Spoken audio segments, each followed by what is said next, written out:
ቢሊየነሩ ኤድዋርድ በአንድ ምሽት ሁሉንም ሀብቱን አጣ። ቤተሰቦቹ እንዲያምኑ የፈለገው ይህንን ነበር። ብዙዎች ገንዘብ ቤተሰብን ያቆራኛል ይላሉ።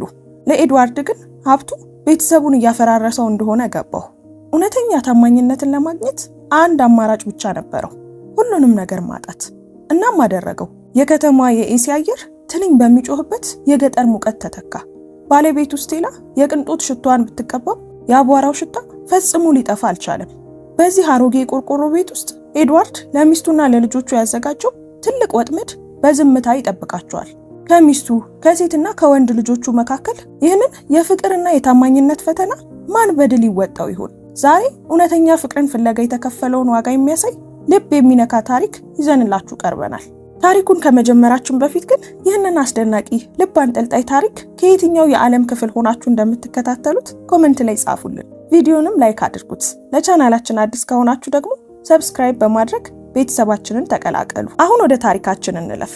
ኤድዋርድ ጥልቅ በሆነ ሐሳብ ውስጥ ሰጥሞ በትልቁ የመኖሪያ ቤት መስኮት አጠገብ ቆሞ ሳለ ዝናቡ በቤቱ ጣሪያ ላይ በቀስታ ይንጠባጠባል።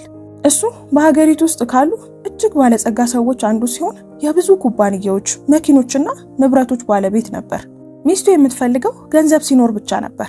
ልጁ ቤላ ቀኑን ሙሉ ውድ የሆኑ ነገሮችን ኢንተርኔት ላይ በመለጠፍ ታሳልፍ ነበር። ወንድ ልጁ ዴቪድ ግን ዝምተኛና ሁል ጊዜ ወደ አባቱ የቀረበ ነበር። በአንድ ምሽት ኤድዋርድ በምግብ ጠረጴዛው ላይ ተቀምጦ ቤተሰቡ ሲመገብ ይመለከት ነበር። ስቴላ ዞር ብላ እንኳን አላየችውም። ቤላ ስልኳ ላይ የሆነ ነገር እያየች በሳቅ ትፍነከነክ ነበር።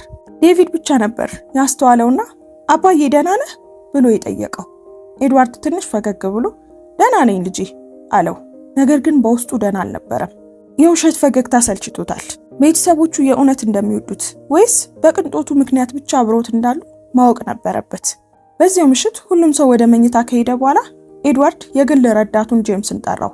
ጄምስ አለው፣ ሁሉንም ነገር ወደ ግል አካውንት እንድታዘዋውር እፈልጋለሁ። ኩባንያዎቹንም ለጊዜው ዝጋቸው። ለሁሉም ሰው እረፍት ላይ እንደሆንኩ ተናገር። ከሁሉም በላይ ደግሞ አሁንም ሀብታም መሆኔን ማንም ማወቅ የለበትም። ጄምስ ግራ ተጋባ። ጌታዬ፣ እርግጠኛ ኖት? ይህ መላው ቤተሰቡን ያናውጠዋል። እቅዱም እሱ ነው። ኤድዋርድ በእርጋታ መለሰ። ልፈትናቸው ነው። በማግስቱ ጠዋት ኤድዋርድ ቤተሰቡን ሳሎን ውስጥ ሰበሰበ። ስቴላ ፊቷን አጨማዳ ገባች። ለምንድን ነው ሁላችንም በዚህ ጠዋት የተሰበሰብ ነው? ኤድዋርድ በጥልቀት ተነፈሰ። መጥፎ ዜና አለኝ። ሁሉንም ነገር አጥቻለሁ። ንግዱ ወድቋል። ባንኮች አካውንቶቻችንን አግዷል። ምንም የቀረን ነገር የለም። ስቴላ ብድግ አለች። ምንም የለም ስትል ምን ማለት ነው? እየቀለድክ ነው አይደል? ምን ነው ቀልድ በሆነ ኖሮ፣ ኤድዋርድ በሐዘን ተናገረ። ዛሬ ከዚህ ቤት መውጣት አለብን። አሁን የምንሄድበት አንድ ቦታ ብቻ ነው ያለው። ያ ደግሞ በገጠር የሚገኘው የሟች አባቴ ትንሽዬ ቤት ነው። ቤላ ጮኸች። ገጠር? ይህንን ነገር አምላክ ይከልክለው። እኔ ቤላ ገጠር ውስጥ? ዴቪድ በዝምታ አባቱን ተመለከተና አባዬ የምርህን ነው ብሎ ጠየቀው። ኤድዋርድም አዎ ልጄ፣ ብቸኛው መንገድ እሱ ነው በማለት ራሱን በአዎንታ ነቀነቀ። ስቴላ ጮኸች። አንተ የማትረባ ሰው! እንዴት ሁሉንም ነገር እንዲህ ባንዴ ታጣለህ? ምን አይነት ወንድ ነህ? አልመለሰላትም። ዘወር ብሎ ብቻ ሄደ። ዴቪድ ተከተለው። አባዬ አለው በለሰለሰ ድምፅ፣ አይዞ፣ ሁሉም ነገር ደህና ይሆናል። ኤድዋርድ ለልጁ ትንሽ ፈገግ አለ። አንዲት የእንባ ዘለላ ከዓይኑ አመለጠች። አመሰግናለሁ ዴቪድ፣ ይህ ለኔ ምን ያህል ትርጉም እንዳለው አታውቅም። እስከ ምሽቱ ጥቂት ልብሶችን በሻንጣ ሸከፉ። መኖሪያ ቤቱ በዝምታ ተዋጠ። ሰራተኞች የሉም፣ ሹፌሮች የሉም። ኤድዋርድ ጄምስ ለዚህ እቅድ በገዛው ትንሽና አሮጌ መኪና ቤተሰቡን ሰብስቦ እየነዳ ሄደ። ወደ ገጠሩ የሚወስደው መንገድ ሻካራና አቧራማ ነበር። ስቴላ በየሰከንዱ ታማር ነበር። ቤላ የመኪናውን መስኮት ለመክፈት አሻፈረኝ አለች። ዴቪድ ግን ከኋላ ወንበር የአባቱን እጅ ይዞ በቀስታ በነፋሱ እየተደሰተ ነበር። ከሰዓታት ጉዞ በኋላ ከጭቃ የተሰራና በቆርቆሮ የተሸፈነ ቤት ያለበት ግቢ ደረሱ። ስቴላ ከመኪናው ወርዳ በመደነቅ ዙሪያውን ተመለከተች። ምንድነው ይህ አስፈሪ ነገር? ኤድዋርድ አብደሃል? እንዴት ነው እዚህ የምንኖረው? ቤላ አፍንጫዋን እየሸፈነች በሩን በቀስታ ከፈተች። ምንድነው ይህ ሽታ? አባዬ በጣም ይገማል። ኤድዋርድ ከመኪናው ወርዶ በዝምታ ዙሪያውን ተመለከተ። የቤት የሟች አባቴ ነበር። ለጊዜው እዚህ እንቆያለን። እንቆያለን? ስቴላ ጮኸች። እኔ ስቴላ በዚህ ቆሻሻ ውስጥ ለብዙ ዓመታት በቪላዎች ውስጥ ከተደሰትኩ በኋላ በዚህ ቦታ እንድሞት ትፈልጋለህ? እየቀለድክ መሆን አለበት። ቤላም አይ በማለት ራሷን ነቀነቀች። አባዬ እዚህ መኖር አልችልም። ዋይፋይ የለም፣ ኤሲ የለም። ሰዎች እንዴት ነው እዚህ የሚኖሩት? ዴቪድ ብቻ ነበር ዝም ያለው። ወርዶ አባቱ ሻንጣዎቹን ወደ ቤት እንዲያስገባ ረዳው። በሩ ሲከፈት ይጮህ ነበር።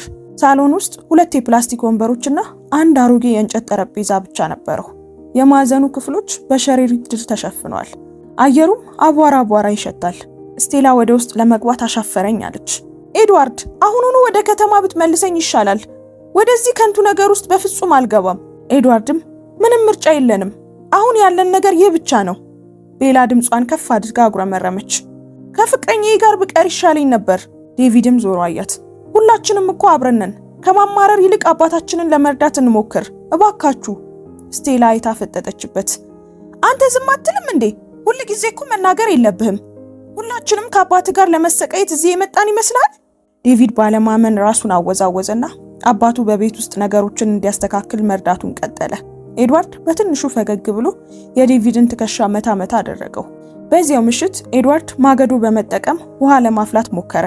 እሳት እንዴት እንዲቀጣጠል ማድረግ እንዳለበት እንኳን ረስቶት ነበር። እጆቹ ይንቀጠቀጡ ነበር። ጭሱም አይኑን አፈነው። ዴቪድ ወደ አባቱ ጎን መጥቶ እንጨቶቹን በትክክል በማስተካከልና እፍ በማለት እሳቱ እንዲያያዝ ረዳው። የገጠር ልጆች ሲያደርጉት አይ ነበር አለ ዴቪድ። አስታውሳለሁ። ኤድዋርድ ራሱን በአዎንታ ነቀነቀ። አመሰግናለሁ ልጄ፣ ይህን ነገር እንድቋቋም እየረዳኸኝ ያለኸው አንተ ብቻ ነህ። ይህ በእንዲህ እንዳለ ስቴላ አንድ ድንጋይ ላይ ተቀምጣ የተሰበረ ጥፍሯን ትመለከት ነበር። ይህ ቅዠት ነው። አምላክ ድህነትን ከኛ ያርቅ። ቤላ ደግሞ ስልኳን ወደ ላይ እያነሳች በግቢ ውስጥ በመዘዋወር ኔትወርክ ለማግኘት ትሞክር ነበር። ኢንስታግራም የለም፣ ስናፕ የለም፣ ቲክቶክም የለም። ቆይ ምን አይነት ሀገር ነው? በዚያ ምሽት ሁሉም በአንድ ክፍል ውስጥ ተኙ። አንድ ትንሽ ፍራሽ ወለሉ ላይ ተዘርግቶ ነበር። መብራት አልነበረም። አነስተኛ ነበልባል ያለው ፋኖስ ብቻ ነበር። ትንኞች በጨለማው ውስጥ ይጮሁ ነበር። ስቴላ በለሆሳስ እየተራገመች እጆቿን ትመታ ነበር። ቤላ መተኛ ታቅቷት ትገላበጥ ነበር። ኤድዋርድ ጣሪያውን እያየ ምንጣፉ ላይ ተኝቷል። ዴቪድም ባጠገቡ ተኝቶ አባቱን ያበረታታው ነበር። አባዬ ሲል አንሾካሾከ። አይዞ፣ ይህ ከባድ ነገር እንደሆነ አውቃለሁ፣ ግን እናሸንፈዋለን። እነዚህ ቃላት የኤድዋርድን ልብ ነኩት። በጨለማ ውስጥ በትንሹ ዞር ብሎ ዴቪድን አየው። አመሰግናለሁ። ጤንነቴን ጠብቄ እንድቆይ ምን ያህል እየረዳኸኝ እንደሆነ አታውቅም። ከብዙ ዓመታት በኋላ ኤድዋርድ ለመጀመሪያ ጊዜ እውነተኛ ፍቅርን እንዳገኘ ተሰማው። ከሚስቱ ወይም ከሴት ልጁ ሳይሆን ከወንድ ልጁ ከዴቪድ። በማግስቱ ጧት አውራ ዶሮ በከፍተኛ ድምፅ ጮኸና ሁሉንም ቀሰቀሳቸው። ስቴላ ጮኸች። ምንድነው ይሄ የማይረባ ወፍ? ለምንድነው ጆሮዬ ላይ የሚጮኸው? ኤድዋርድ ተነሳና ተንጠራራ። ጠዋት ሆኗል። አዲሱን ህይወታችንን የምንጀምርበት ጊዜ ነው። ቤላ ወደ ውጭ ወጣች። በጣም ተጎድታ ነበር። ሂውማን ሄሯ በከፊል ተነስቷል። እጆቿን በትንኝ ተነክሷል። ይህን ማድረግ አልችልም። ወደ ከተማ መመለስ አለብኝ። አሞኛል። ኤድዋርድ ችላ በማለት አረም ማረሚያ አነሳ። የምንበላው ካስፈለገን ማረስ መጀመር አለብን። ስቴላ ድንገት በሳቅ ፈነዳች። እርሻ? እኔ ስቴላ ወደ እርሻ እንድሄድ ትፈልጋለህ? ይህንን ነገር አምላክ ይከልክለው። ቤላ እጆቿን አጣጥፋ እኔ አባዬ በሞት እመርጣለሁ። ዴቪድ ግን አካፋውን ከአባቱ ተቀበለ። እንሂድ አባዬ፣ እኔ ካንተ ጋር እሄዳለሁ። ኤድዋርድ በኩራት ፈገግ አለ። እንባው ካይኑ ለመውረድ ይታገለው ነበር። እንሂድ ልጄ። ወደ እርሻው ሲሄዱ ኤድዋርድ በልቡ ውስጥ ጥልቅ ህመም ተሰማው። ነገር ግን ቢያንስ አንድ ሰው አሁንም ከጎኑ ቆሟል። ዴቪድ። ይህ በእንዲህ እንዳለ ስቴላ ከችግሩ እንዴት እንደምታመልጥ እያሰበች ወደ ኋላ ቀረች። በአንድ ማንጎ ዛፍ ስር የሚያወሩ የገጠር ሴቶችን አየች። መካከላቸውም ያማረ ባህላዊ ልብስ የለበሰ የወርቅ ሰንሰለት ያጠለቀና ትልቅ ሆድ ያለው ሰው ነበር። ሀብታም ይመስላል። እሱ የገጠሩ አለቃ ባሮን ነበር። የስቴላ አይኖች ወዲያውኑ በሩ። ያ የክህደት ጉዞዋ ጅማሬ ነበር። የገጠሩ ህይወት ስቴላና ቤላ ከለመዱት ነገር ጋር ምንም አይመሳሰልም። በሶስተኛው ቀን ሁሉም ነገር እንደ እርግማን ተሰማቸው። ሙቀቱ የማይቻል ነበር። የሚፈስ ውሃ የለም። ከሁሉም በላይ ደግሞ የቤት ስራ የሚሰሩ አገልጋዮች አልነበሩ። ስቴላ ከማንጎ ዛፍ ስር ተቀምጣ ሙቀቱን ለመቀነስ እያራገበች ነበር። አይኖቿ በብስጭት ተሞልቷል። ይህ ህይወት አይደለም ስትል አጉረመረመች። ቤላ የማይመሳሰሉ ነጠላ ጫማዎችን አድርጋ ውሃ ለመቅዳት ባልዲ ይዛ አለፈች። እማዬ ስትል ጠራቻት። ከዚህ በላይ መቋቋም አልችልም። ቆዳዬን ተመልከቹ፣ እየጠቆረ ነው። ስቴላ ዙሪያዋን ተመለከተችና ያንን ሰው ባሮንን አየችው። የወርቅ ሰንሰለትና ጥቁር መነጽር አድርጓል። ሁለት ወጣት ሴቶች የእርሱን ቦርሳና ምርኩዝ ይዘው እየተከተሉት ይሳሳቁ ነበር። ያ አለቃ መሆን አለበት። አለች ስቴላ። ለቤላም ሀብታም ይመስላል። ቤላም ዞር ብላየች። አለቆች በገጠር እንዲህ ነው የሚመስሉት? እንዴት እንደሚያበራዩ። ስቴላ ተነሳችና ልብሷን አስተካከለች። ቆይ ሄጄ ሰላም ልበለው። እማዬ ምን እያሰብሽ ነው? ቤላ ጠየቀቻት። ስቴላም ፈገግ አለች። አንዳንድ ጊዜ አንድ በር ሲዘጋ መስኮት ይከፈታል። እስኪ ይህ መስኮት ኤሲ እንዳለው ልይ። ስቴላ ወገቧን እያወዛወዘችና ትንሽ እንደሚያነክስ ሰው እየሆነች ወደ ባሮን በልበ ሙሉነት ተራመደች። እንደምን አደሩ ጌቴ ስትል እጅ ነሳችው። ባሮን ተመልክቷት በሰፊው ፈገግ አለ። እንዴ ማንን ነው እዚህ የምናየው? አንቺ ከዚህ መንደር አይደለሽም። አይደለሁም አለች ስቴላ። ባለቤቴ ከከተማ ሁሉንም ነገር ካጣ በኋላ ወደዚህ ያመጣን። በጣም ከባድ ነበር። ባሮን ሳቀ። አንቺን የመሰለች ቆንጆ ሴት መሰቃየት የለባትም። ለምን ከኔ ጋር ትንሽ አትቀመጭም? ስቴላ ጥላ ስር ተቀመጠች። አመሰግናለሁ ባሮን፣ በጣም ደግኖት። እሱም መጠጥ እንዲመጣላት አዘዘ። ብዙም ሳይቆይ ስቴላ ቀዝቃዛውን መጠጥ እየጠጣች መሳቅ ጀመረች። ባለቤቷ ኤድዋርድና ዴቪድ ግን በዛ ፀሐይ ስር መሬቱን በእጃቸው እየቆፈሩ በላብ ይርሱ ነበር።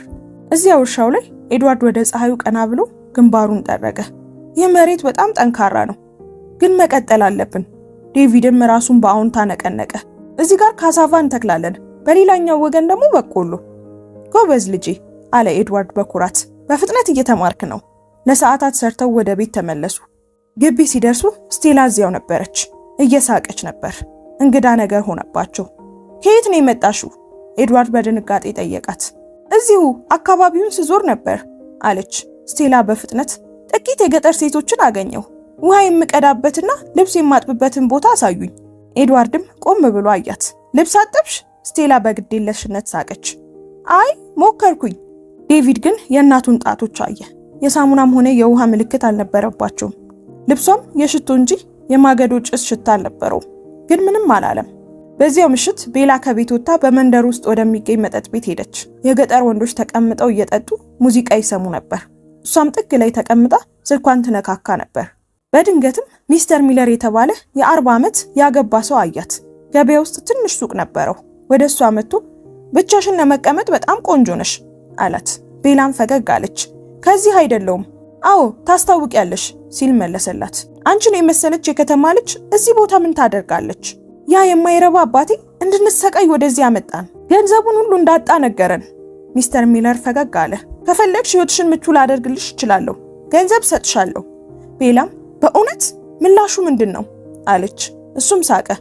ምንም አይደል፣ አልፎ አልፎ መተሽ ብትጠይቂኝ ደስ ይለኛል፣ ግን ሚስቴ ማወቅ የለባትም።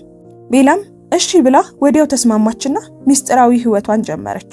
ቤት ውስጥ ኤድዋርድና ዴቪድ በጨረቃ ብርሃን ተቀምጠው ነበር። አባዬ አለ ዴቪድ፣ ዳግመኛ ወደ ከተማ እንመለሳለን ብለህ ታስባለህ? ኤድዋርድ ወደ ከዋክብቱ ቀና ብሎ ምናልባት፣ ግን ማን በእውነት እንደሚገባው እስካላወቅኩ ድረስ በፍጹም አይሆንም። ዴቪድ አልገባውም። ምን ማለት ነው? ኤድዋርድ በረጅሙ ተነፈሰ። በቅርቡ ትረዳዋለህ። በገጠር እያንዳንዱ ጠዋት ለስቴላ እንደ ቅጣት ነበር። ሙቅና ቀዝቃዛ ሻወር የለም። ጥሩ መዓዛ ያለው ክሬም የለም። በምትኩ በማለዳ መነሳት፣ ግቢ መጥረግና ደረቅ ካዛቫ መብላት ነበር። ስቴላ አንድ ጠዋት ይህ የማይረባ ህይወት ምንድነው ስትል አጉረመረመች። ደክሞኛል፣ ሰልችቶኛል። ለዚህ የገጠር ከንቱ ነገር አልተዘጋጀውም። ኤድዋርድን በእርጋታ መለሰላት። ምርጫ የለንም ስቴላ፣ ይህ ጣራ በላያችን ላይ በመኖሩ እድለኞች ነን። ስቴላ አጉረመረመችና ወደ ቤት ገባች። ኤድዋርድ ባያውቅም ስቴላ በየቀኑ ከሰዓት በኋላ መጥፋት ጀምራ ነበር። ያጠራቀመችውን ሽቶ ተቀብታ ጎልደን ሙሎጅ ወደ ተባለ ሆቴል ትሄድ ነበር። እዚያ ባሮን እንደ ንጉስ ተቀምጦ ይጠብቃታል። ከሚስቶቹ ሚስጥሩን እንዲጠብቁለት ለሆቴሉ ሰራተኞች ገንዘብ ይሰጣቸው ነበር። አንድ ፀሐያማ ቀን ስቴላ ወገቧን እያወዛወዘች ወደ ሆቴሉ ገባች። ባሮን በግል ክፍል ውስጥ ሆኖ እየበላ ጠበቃት። ንግስቴ አላት በፈገግታ፣ ዛሬ ደግሞ ይበልጥ ቆንጆ ሆነሻል። ስቴላ ባጠገቡ ተቀመጠች። ሴት ልጅን እንዴት ልዩ እንደሆነች እንዲሰማት ማድረግ እንደምትችል ታውቃለህ። እሱም አጎረሳት። ይህ ለአንቺ ስለሚገባሽ ነው። ዛሬ አንድ ነገር ልንገርሽ ስቴላ። እየሰማሁ ነው አለች። አራቱንም ሚስቶቼን ላባረራቸው ነው። ስቴላ በድንጋጤ አፏን ከፈተች። ሁሉንም? አዎ፣ አንቺ ብቻ ነሽ የምታረኪኝ። ላገባሽና እዚሁ ገጠር ውስጥ ትልቅ ቤት ልሰራልሽ እፈልጋለሁ። የምርህን ነው አለች። እሱም አሁን የምሬን ነው። የዚህ መንደር ንጉስ በቅርቡ ይሞታሉ እና እኔ ንጉስ ሆናለሁ አላት። ስቴላ ተገረመች። ታዲያ እኔ ንግስት ሆናለሁ? ባሮን ሳቀ። አሁን ንግስት ትሆኛለሽ ስቴላ። ሁለቱም በከፍተኛ ድምፅ ሳቁ። ከዛም ቀስ ባለ ድምፅ የወርቅ ማዕድን አለኝ፣ እኔ ሀብታም ብቻ አይደለሁም ባለስልጣንም ነኝ። ስቴላ እንደ ትንሽ ልጅ በአድናቆት ትመለከተው ነበር። ባለቤትሽን ታዩ፣ ያ ምስኪን ሰው አብቅቶለታል። ወደ እኔ ነይ፣ ጥሩ ህይወት እሰጥሻለሁ አላት። ስቴላ እጁን ሳመችው። ባሮን፣ ሪቻርድ እንዲነካኝ እንኳን አልፈቀድኩም፣ እኔ ያንተ ነኝ። ባሮን ሳቀ። ይህቺ ናት የኔ ንግስት። ከቦርሳው 20,000 ናይራ አውጥቶ ሰጣት። አዳዲስ ልብሶችን ግዢበት። ስቴላ በደስታ ዘለለች። እስከ ምሽት ድረስ አብረው ቆዩ። ወደ ቤት ስትሄድ ፊቷ በፈገግታ ተሞልቶ ነበር። ቤት ውስጥ ኤድዋርድ እና ዴቪድ የተቀመጠውን ወንበር እየጠገኑ ነበር። እናትህ የት ሄዳ ነው? ኤድዋርድ ተነፈሰ። ማገዶ ፍለጋ ሄዳ ይሆናል። ዴቪድ ግን አላመነበትም። ማገዶ እንዴት እንደሚይዙ እንኳን አታውቅም። ስቴላ ስትመለስ ስጋና ዘይት የሞላበት ፌስታል ይዛ ነበር። ይህ ሁሉ ከየት የመጣ ነው? ኤድዋርድ በድንጋጤ ጠየቀ። ገበያ ውስጥ አንዲት ሴት ሰጠችኝ ስትል ዋሸች። በዚያ ምሽት ስቴላና ቤላ ብቻቸውን ጥሩ ምግብ በሉ። ኤድዋርድ እና ዴቪድ ግን የተለመደውን ምግብ በሉ። ስቴላ ለቤላ የባሮንን ቃል ሁሉ ነገረቻት። አሁን ከአባትሽ የበለጠ ሀብታም ነው። መንደሩ በፀሐይ ይቃጠላል። ቤላ አሁንም ስልኳን እየነካካች ግቢ ውስጥ ተቀምጣ ነበር። ሚስተር ሚለር የሰጣትን ጥብቅ ያለ ልብስ ለብሳለች። ነገር ግን በመንደር ውስጥ ወሬ በከፍተኛ ፍጥነት ይሰራጫል። የሚስተር ሚለር ሚስት በአንድ ግቢ ውስጥ ገባች። ያቺ የማትረባ ልጅ የት አለች? አሁኑኑ ውጪ! ቤላ ቀና ብላ አየቻት። ምንድነው? ምን ሆነሽ ነው እንደ እብድ የምትጮሂው? አንቺ ማነሽ? አንቺን ለማግኘት ነው የመጣሁት። ከባለቤቴ እንድትርቂ ልነግርሽ ነው። ቤላ በከፍተኛ ድምፅ ሳቀች። ባለቤትሽ? እሱ ራሱ ነው ወደ እኔ የመጣው። ዝም በይ! ለ18 ዓመት አብሬ የኖርኩት ሰው ነው። እና ትዳሬን ልታፈርሺ ትፈልጊያለሽ? ቤላ ተነሳች። ራስሽን ተመልከቺ። አንቺ የድህነት ተምሳሌት ነሽ። ለዛ ነው ባለቤትሽ እኔን የመረጠው። እግዚአብሔር ይፍረድብሽ አለቻት ሴትዮዋ በእንባ። ልክ ስትወጣ ኤድዋርድ ከቤቱ ወጣ። ሁሉንም ነገር ሰምቶ ነበር። ቤላ አላት በቀስታ። ሁሉንም ሰምቻለሁ። እውነት ነው? የዚያችን ሴት ባል እየተከተልሽ ነው? ቤላ ፊቷን አዞረች። ልጄ፣ ይህ ስህተት ነው። ለምንድን ነው የሰው ቤት የምታፈርሺው? ቤላ ጮኸች። አባዬ እባክህ በዚህ ጉዳይ ውስጥ አትግባ። አንተ አባቴ ነኝ ትላለህ? ከቪላ አውጥተህ ወደዚህ ቆሻሻ መንደር ያመጣኸኝ አንተ ነህ። አንተ አባት አይደለህም። የኤድዋርድ አይኖች በእንባ ተሞሉ። የተሳሳተ መንገድ ነው ልጄ አላት። ቤላ በንዴት ወደ ቤት ገባች። በዚያ ምሽት ኤድዋርድ ብቻውን ተቀምጦ ሰማዩን ያይ ነበር። የፈጠረው ፈተና ብዙ እውነታዎችን እያወጣ ነበር። በማግስቱ ዴቪድ እናቱን ስትለባብስ አያት። እማዬ ላናግርሽ እፈልጋለሁ አላት። ስለ ህይወቴ ልትሰብከኝ ከሆነ አቁም አለችው። ይህ የምትኖሪ ህይወት ጥሩ አይደለም። ሰዎች እያወሩ ነው። ስቴላ ሳቀች። ወሬ በነፃ ነው። እማዬ ክብርሽስ? ዴቪድ ጠየቀ። ስቴላ ፍቅር ምግብ አይሆንም ስትል መለሰችለት። እማዬ አባዬ ተመልሶ እንደሚነሳ አምናለሁ አላት ዴቪድ። ስቴላ ግን በፌስ ሳቀችበት። ይህ ሰው ዳግመኛ ሀብታም አይሆንም። ዴቪድ እናቱን ገሰጻት። እሷ ግን ጥላው እየተወረገረገች ወጣች። ስቴላ በመንደሩ መንገድ ላይ ስትሄድ የባሮን አንዷ ሚስት አገኘቻት። የሰው ባል ቀማኛ! ስቴላም ተሳደበች። ሁለቱ ሴቶች በመንገድ ላይ ጸጉራቸውን ይዘው ተጓተቱ። ሰዎች ቆመው ሳቁባቸው። ስቴላ ተላቃ ወደ ባሮን ሆቴል ሮጠች። ምን ማለት ነው ስትል ባሮንን ጠየቀችው። ሚስትህ የውሸት ሰንሰለትህ ውሸት እንደሆነ ነገረችኝ። ባሮን በንዴት ጮኸ። አዎ ደሃ ብሆንስ? ባለቤትሽን ለገንዘብ ብለሽ የተውሽ ርካሽ ሴት ነሽ። አሁን አንቺ ዋጋ አለሽ? ውጭልኝ! ጥፊ ከፊቴ! ስቴላ በውርደት ተባረረች። ወደ ቤት ስትመለስ መንደሩ ሁሉ ይስቅባት ነበር። ኤድዋርድም ጠበቃትና በጣም ታሳፍሪያለሽ አላት። ስቴላ ግን አሁንም ስህተቷን አላመነችም። አንተ ለዚህ ነገር ውስጥ እንድገባ ያደረከኝ እያለች ጮኸችበት። በማግስቱ ኤድዋርድ ስራ አግኝቻለሁ አላት። በከተማ ውስጥ የጥበቃ ስራ ነው። ዴቪድን ይዤ እሄዳለሁ። ስቴላ ሳቀች። የጥበቃ ሰራተኛ ሚስት አልሆንም። ሂድ፣ እዚሁ መንደር ይሻለኛል። ኤድዋርድ እና ዴቪድ ወደ ከተማ ተመለሱ። አንድ ትልቅ ቪላ ፊት ቆሙ። ዴቪድም አባዬ እዚህ ነው የምትሰራው ሲል ጠየቀ። ኤድዋርድ ግን ፈገግ ብሎ በሪሞት በሩን ከፈተ። አይ ልጄ፣ ይህ የኛ ቤት ነው። ዴቪድ ደነገጠ። እንዴት? ኤድዋርድም በጭራሽ ደሃ አልሆንም ነበር፣ ያ ሁሉ ፈተና ነው አለው። ዴቪድም ስለ ስቴላና ስለ ቤላ በጣም አዘነ። መንደር ውስጥ ስቴላና ቤላ ተቀምጠው ሳለ አንድ ወሬኛ ሰው መጣ። ኤድዋርድ ሀብታም ሆኗል፣ ትልቅ ቪላም አለው አላቸው። ስቴላ ግን በፍጹም አላመነችም። የጥበቃ ሰራተኛ ነው፣ የቤቱን ጌታ ነው የሚያገለግለው ስትል ተሳለቀች። ቤላም አባቴ ደሃ ሆኖ ነው የሚሞተው ብላ ሳቀች። ስቴላ አሁንም በህልም ዓለም ውስጥ ነበረች። ንጉሱ ሊያገባኝ ነው እያለች ትስቃለች። እውነተኛውን ሀብት እንዳጡ ግን ፈጽሞ አላወቁም ነበር። የዛሬው ታሪካችን በዚሁ ተጠናቀቀ። በታሪኩ ላይ ያላችሁን ሐሳብና አስተያየት ኮሜንት ላይ ጻፉልን። እናንተስ በኤድዋርድ ቦታ ብትሆኑ ምን ታደርጉ ነበር? ታሪኩን ከወደዳችሁት ላይክ እና ሼር ማድረግ እንዳይረሳ። እንደዚህ አይነት አስተማሪ ታሪኮችን የምታገኙበትን የዩቲዩብ ቻናላችንን ሰብስክራይብ በማድረግ ቤተሰባችንን ተቀላቀሉ። እናመሰግናለን። ቸር ቆዩን።